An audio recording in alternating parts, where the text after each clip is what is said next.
marami pa akong dadalhin sa liwanag. Isa na dito ay yung kay Henry Alcantara, ang DPWH boys. Ang sinasabi nilang halaga sa ICI ay 21 billion.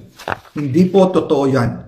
Ang totoong numero ay 56 billion pesos at yung pong halaga na yan ay kay Pangulong Bongbong Marcos at Martin Romualdez na punta lahat.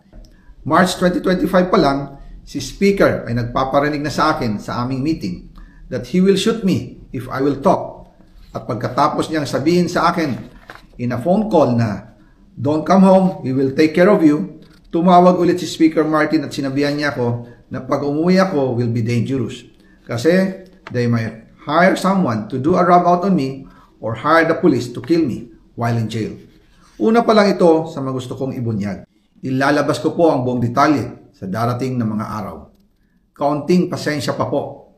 Sana po ay hindi nila ako mapatay bago ko mailabas ang lahat. Sa inyong lahat sa Pilipinas, lalong-lalo na sa aking pamilya, taos-puso akong humihingi ng paumanhin. Ginawa ko lang ang utos sa akin, pero ngayon, handa na akong harapin ang lahat. Uulitin ko po, yung pong pera, wala pong napunta sa akin. Dumaan lang po ang pera sa akin para i-deliver kay Speaker Martin Romualdez at Pangulong Marcos. Salamat sa inyong pag-unawa.